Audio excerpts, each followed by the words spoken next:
Alan on Politics.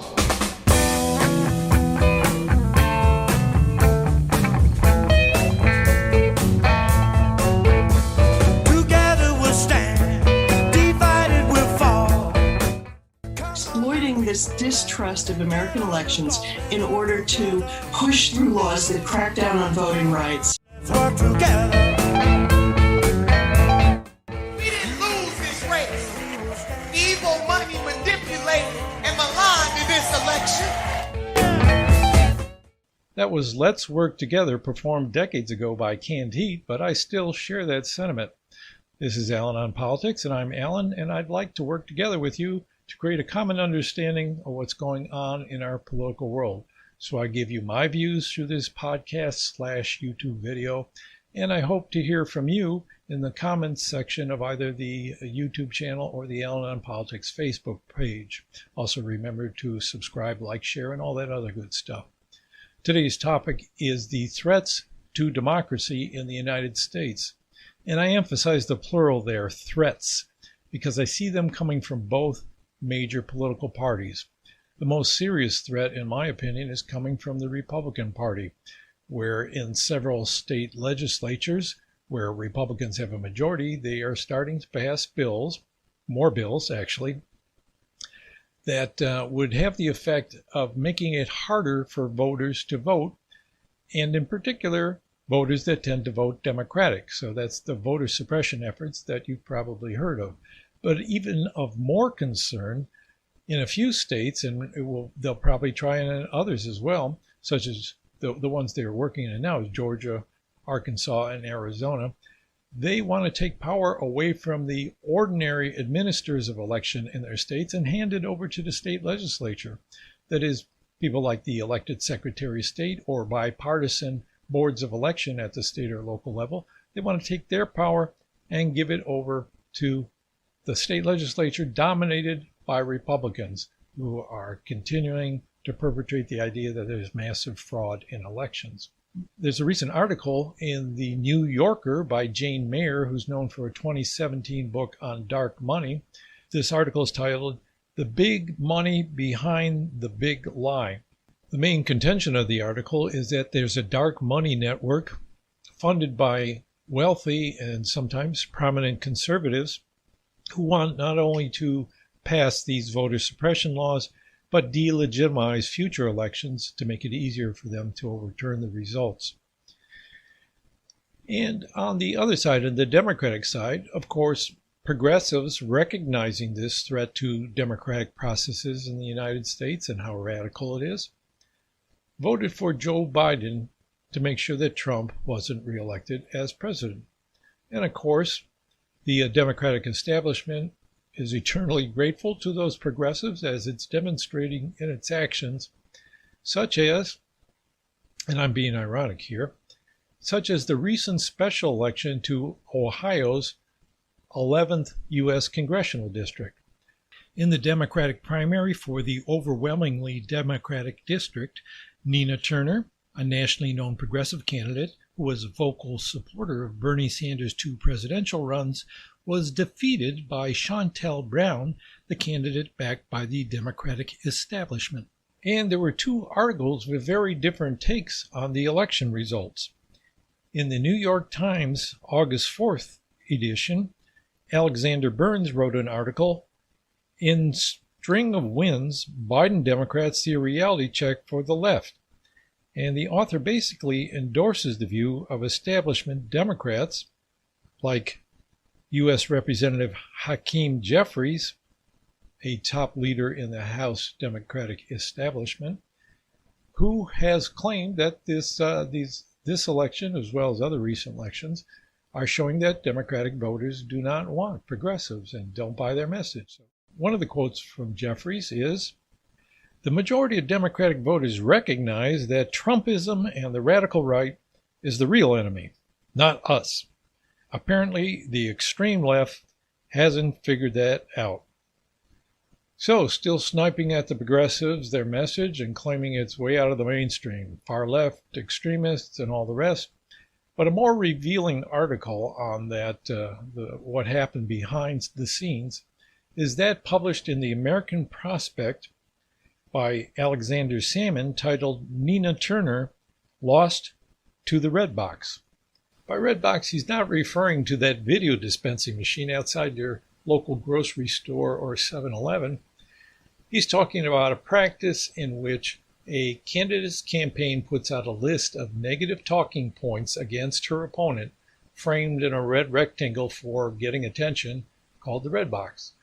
This is done in anticipation that political action committees, who are supposedly using independent funds to intervene in a campaign, will pick up those talking points and spread it among the voters, which is exactly what happened in this campaign. Brown campaign put out their red box of negative talking points, and some political action committees allied with the Democratic establishment and funded by wealthy donors spent millions of dollars in ads over the final couple weeks of the campaign on TV, radio, social media, and mailers attacking Turner. And in some cases, the mailers said that Turner was against things like universal health care and raising the minimum wage, which were in exact contradiction to her long-standing positions on those issues. So she lost that race by about 7 percentage points. So the establishment Democrats' narrative is that candidates like Turner lose because they're out-of-touch extremists. But in reality, the establishment Democrats are using shady tactics and political action committees funded by wealthy donors to try to kneecap any progressives who won't kowtow to their big money donors. So we have on one side of the political spectrum wealthy donors trying to control who gets to vote and also ready to overturn elections if necessary. And on the other side, the Democratic side, we have establishment Democrats relying on wealthy donors to help forestall any progressive candidates from winning a primary election and getting on the ballot. This is a classic case of a minority of very wealthy people trying to block the potential power of the not so wealthy majority. In other words, an oligarchy versus democracy, which is what's happening here in the United States. So to give you some perspective on this idea of oligarchy and democracy, I want to take you on a brief tour, jumping from ancient Greece and Rome up to the time of the founding of the U.S. Constitution, and then bringing it back home to today to try to help make some sense of what's happening. So in Athens, they given their citizens voting rights by the people, but it's part of their doing their duty and trained to fight. They do for the oligarchs. That was Ancient Greek Song by Mr. Nicky. Words democracy and oligarchy, like a lot of the political terms we use to describe different forms of government, are Greek. And they're at least 2,500 years old. Around 500 BC, the independent state of Athens, this is long before Greece became a nation state, most of the cities there were independent states of their own. Anyway, the state of Athens reorganized its government. Power had previously been held by a small network of wealthy families, and in this change, the territory was divided up into a lot of districts that were each small enough for the common citizens, excluding slaves and women and foreigners, for the common citizens to come together face to face and discuss public affairs and make decisions for themselves. These districts were called dames, and so we get our word democracy from the combination of dames, meaning a system where the people have power and can exercise it on their own, and the word and the suffix krasi, which refers to power, so power by the people. Now, a little over 100 years later, the Greek philosopher Aristotle conducted a study of the many forms of government in the region and he divided them up into different categories, trying to determine what's the best form of government. One of the basic distinctions he used is governments ruled by a single person, which he felt tended towards tyranny. Governments held by a small elite within the society, which he called oligarchy, the common term at the time. Ola means a few, so this is power in the hands of a few. And democracies, where power was in the hands of the many ordinary people, common citizens. He felt like these all had their problems. One person tended towards tyranny. Oligarchies tended for the small elite, usually the wealthy, because most societies were divided between a small elite of very wealthy and everybody else. Aristotle felt that in oligarchies, the elite used their power to protect and expand their property at the expense of everyone else. Whereas in democracies, he felt like there was a problem here too, because the common people would use their power to expropriate property from the wealthy and redivide it, leading to all kind of civil strife and chaos and eventual collapse of the society into civil war. He felt like the best form of government, at least the best practical form of government, was one in which elements of oligarchy and democracy were combined to balance each other. So there would be institutions in which the wealthy had power and institutions in which the common people had some power, and they're each able to put a check on each other. He also thought that there should be ideally a broad group of people in the middle who had some property but were not necessarily wealthy, in order to put a check on both sides. That is, people in what we might call the middle class who had some small degree of property. They'd want to protect property rights, and they'd also want to protect themselves and everyone else against some kind of oppressive rule by the very wealthy minority. So the ideal society for Aristotle he called a polity, which had elements of both oligarchy and democracy. Now, around the same time as the foundation of Athens, the Romans overthrew their form of government and instituted something new, which they called the Roman Republic. Republic is a Latin word. Re or res means thing, and then public, just like today, means public, of the public, the people. So republic meant a government of the people. Their form of government was very close to what Aristotle regarded the ideal. They had some institutions that were meant to be dominated by the wealthy elite, and other parts of the government in which the common people could elect their representatives. Even though in the Roman Republic there was continual strife, civil strife between the patricians, representing the elite, that were the elite, not representing them, but the patricians and the plebs, the plebeians, who were the common people, this republic lasted for nearly 500 years, which was a good long run, well beyond the lifetime of Aristotle. And it didn't collapse until around the time that Jesus was reputed to be walking the earth, and power devolved into a dictator, Caesar Augustus. You say you've changed the Constitution. Well, you know, we'd all love to change your head. I'm sorry if I'm reviving nightmares of your high school history class, but I'm getting to the point here. And that is something that I've said in a previous show, but I wanted to fill out in a little more detail today. The point is, the founders of the U.S. government did not intend to create a democracy. They drew upon the ideas of Aristotle and the example of the Roman Republic, among other sources, in order to create what they called a republic. In a republic, you didn't just have democratic elements that gave power to the common people, you also had oligarchic elements that gave some powers to the more wealthy elite. Now let me back up a minute to the American Revolution before the writing of the Constitution. When the leaders of the Revolution were trying to get people, fired up in order to join the war against the King of England, they had to find a new ideology to counter the respect that people generally had for the king. Remember, under feudal society for years, the idea was that God gave power to the king to have power over the people, over the society.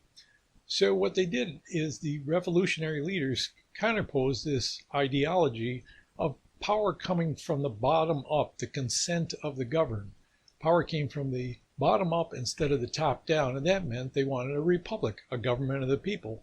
And a republic at that time simply meant that no king, rather we ruled ourselves. The problem was the first government of the United States, created by the Articles of Confederation, was simply an alliance of confederation between independent states. And the states themselves, there was movements of the people who understood now that they had fought for the rule of the people and all these ideas about human equality, and they wanted to extend debt relief to people of less property. This worried the more educated and the more wealthy elites, which is what led them, among other reasons, to start this secret meeting, really is what it was, to create a new constitution. And within that constitution, the idea was to have oligarchic elements, like the Senate, and more democratic elements, like the House of Representatives, that would put a check on each other so neither would get too far out of hand. If you look at the arguments of James Madison in his Federalist Number 10, he sounds a lot like Aristotle's book, The Politics. Most societies are divided between people of property, the wealthy elite, and the ordinary people who have less wealth, and they tend to struggle against each other for power. He didn't like these kinds of factions developed, wanted a more unified society where both the rights of people of property and the rights of common people, some say in the government, were protected. So that was the whole idea between the U.S. Constitution. It was not simply a democracy, but it was a form of government that put a check on democracy in the name of the more wealthy elite, while also hoping to check the wealthy elite from having too much power themselves and use it against the people. One more element of this ideas from classical Greece and the Roman Republic was pertinent to the deliberations of the constitutional founders, and that was they felt that they needed a centralized executive power to help direct the government. They knew in the English system of government, they not only had a parliament divided between the House of Lords and the House of Commons, similar to what they were trying to do, they had a king. The big worry, though, was that if they created a central executive, which became the presidency, there would be a tendency for power to amass in the hands of the presidency, become like a new king, which in classical thought meant would revert to a tyranny over the society. Their biggest fear, in line with classical thought, was that some military figure or charismatic leader would emerge, speaking in the name of the people and challenging the structures of government that kept the peace between the wealthy elite and the common people. We're still living in the constitutional tension between protecting the rights of property of the elite and giving some say of power to the common people, and also the emergence of a charismatic leader who wants to aggregate power in his own hands and probably in the name of the people, but to the benefit of the billionaires that are allied with him.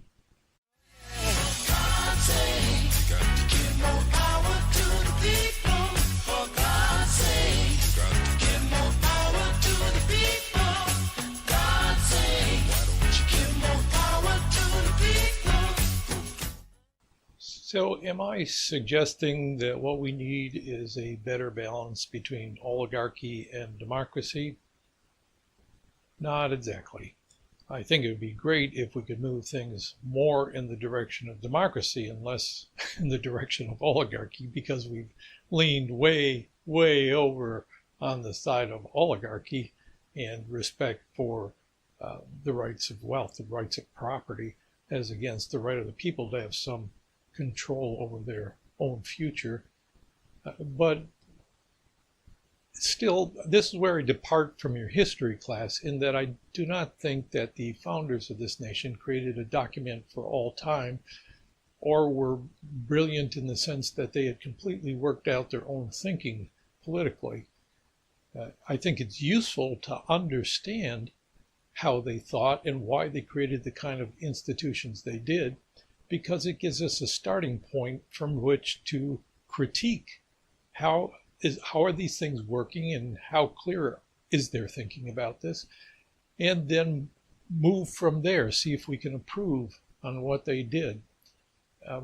Their thinking never resolved the contradiction between how they justified the revolution in the name of equality and governance by the consent of the people, and their willingness to tolerate economic inequality and the inevitability of people of greater wealth rising to the top of the political heap.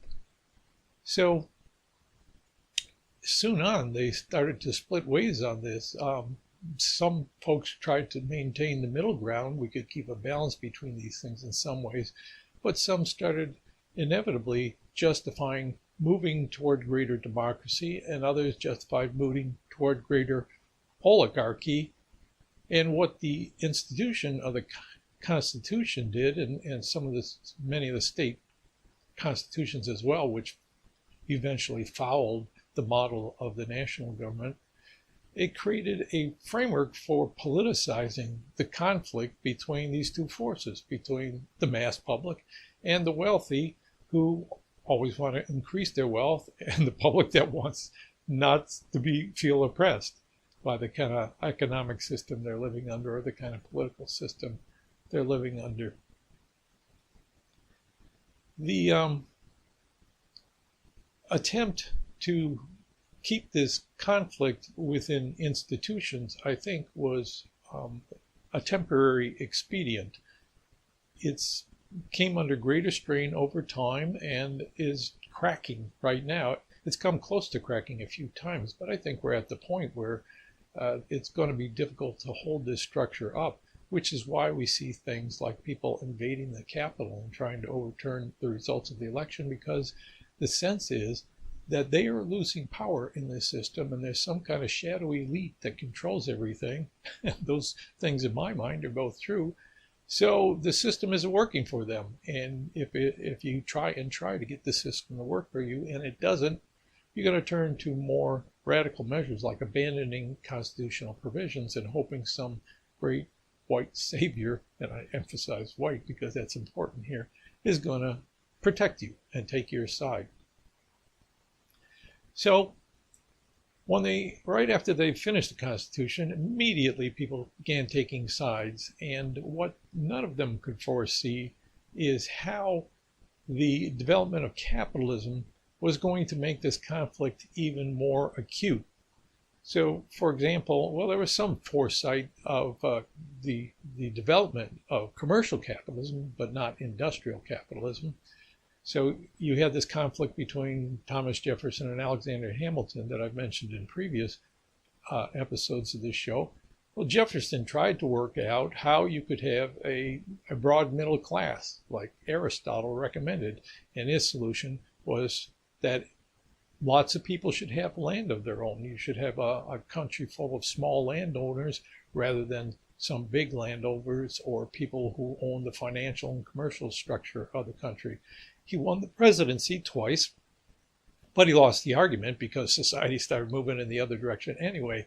On Hamilton's side, he believed that there are better people who should be ruling, and those are generally the people who do well economically as well. So already Hamilton was developing a philosophy of how to make the United States a great commercial empire and develop our manufacturing sector, the beginnings of capitalism in the United States. But he saw this as a way to increase the greatness of the nation and therefore the greatness of the people leading the nation, not so interested in equality and democracy as Jefferson was, which is kind of ironic because, as we all know, Jefferson owned slaves. So their thinking was muddled on this. How do you reconcile economic inequality with political equality? And the story has been a tension between those other ever since. But when industrial capitalism started developing towards the middle and the end of the 1800s, this problem became even more acute. Capitalism is a set of institutions that enabled human beings within a society to create much greater wealth than had been known in the past. But at the same time, most of this wealth is being channeled into the hands of a few, the people who already own capital, investable types of property. Meanwhile, the average person becomes more and more dependent on working for these other folks. The investing class is able to dominate the working class because they control the government as well as great wealth that they can use to hire their own armies, as happened earlier in this nation. Things like that. The armies of, not really armies, but well, they did get militias, state militias on their side, and they hired their own goon squads and things like that. Anyway, getting back to the point here, which is under capitalism, the problem became more acute because there's more wealth, but more of it was going to the elite. And you had growing economic inequality and continual strife between the very wealthy, the investing class, and the working people up through the to the end of the Second World War. Now, what happened then was there was a brief period under very specific economic circumstances in which inequality ceased to rise. Everybody was growing a little bit richer at about the same rate. Incomes were rising about the same rate, and there was much less inequality overall. These were specific circumstances, which I'll talk about in a future program, that were bound not to last. Lots of people on the left side, not the far left as they call it, but like in the center left, like Joe Biden and his Build Back Better, I think what they're trying to do is get back to the economy of the 50s and 60s, because there was less inequality and some sense of social stability. And somehow people who grew up in that period or came of age of that period think that's normal. But in the course of U.S. history, it's not normal. It's been much more normal for there to be instability, which is a feature of capitalism, constant change, constant movement, and growing inequality. So in the 1970s, those conditions started to erode, and we went back to the same old struggle between the very wealthy and the less wealthy. Today, the oligarchy is winning.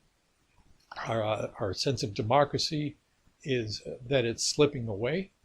And I think we really need to think in our own minds about how to reconcile this, how to resolve this in one direction or another.